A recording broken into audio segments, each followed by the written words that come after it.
morning.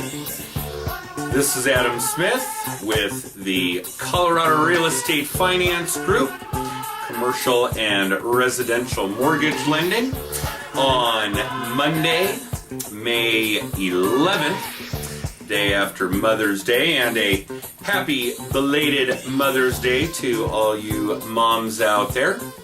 And of course, we would normally be here with your weekly zero-cost marketing and contact management tip, and don't worry, we will eventually get back to that format, I'm sure. And yes, we do still have classes on a regular basis on that subject, as well as contact management and social media marketing and video blogging, and yes, we do still have our mentoring program. So if you are looking to up your game, up your business, and you would like more information about how to build a repeat and referral business without spending any more money, then reach out and we'll let you know how to do that. Okay, so as many of you know, we have kind of changed our format over the last couple of months, however, and we've been doing these really funny, cappy, realtor-type horror stories. And this week's story is a little bit of a flashback, but still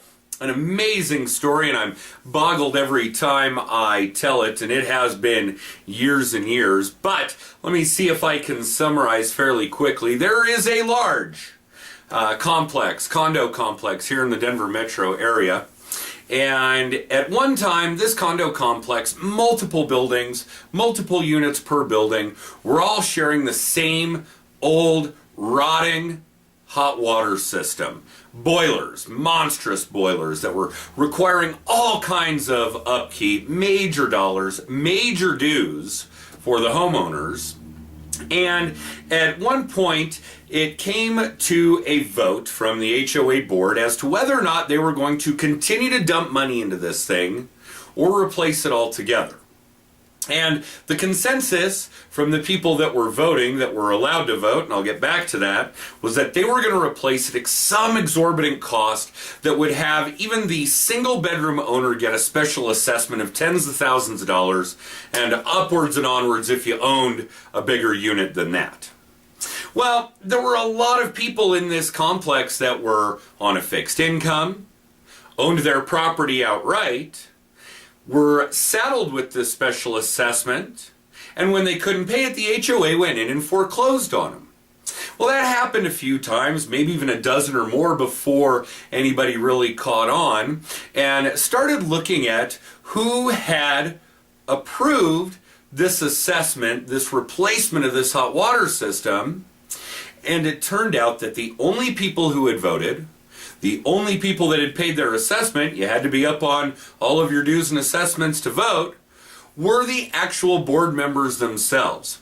A little further digging revealed that all of those fees, all of their dues and assessments had been paid by the same real estate developer who was looking to actually take over the complex and convert it to a commercial piece of property. And it was in a good location. I certainly get the motivation, but what a sleazy way to go about doing that. So again, to recap, elderly, paid off, single bedroom properties, fixed income individuals getting foreclosed on over an HOA assessment that they didn't get to vote on because they hadn't paid it. Only the board members had. And their assessments were all paid by the same real estate developer who was going through and having them foreclose on these properties one after another in order to obtain the property for himself. I wonder what kind of a kickback those HOA board members were getting out of that. And that was a long time ago, but that is definitely one of the more interesting horror stories that I have still heard to date, and been doing this a long time. In fact, so long that we will have celebrated our 10th anniversary here at the Colorado Real Estate Finance Group before any of you see another one of these videos after today. So we're very excited about this week here. But that's all that I have on this week's story. Last week's winner was also a great story, and we have shipped out that prize. And if you want to win our prize this week, then first, please subscribe here to our YouTube channel. Not only will you get notified as these videos come up, and I know it won't be morning by the time you guys see this one today, but it is right now, but you can then make comments down below, and we'll pick one of them at random to win this week's prize and to tell your great horror story in next week's video. So, we will not limit that to YouTube still, I promise. For those of you getting this on your email subscription or YouTube, LinkedIn, Twitter, Facebook, etc., we will accept comments from all of those social media circles as well. We're just looking for great, funny, entertaining, off-the-wall, zany realtor horror stories, so please tell us yours. So that's all that we have for this week. Have an amazing week, and we'll see you next time.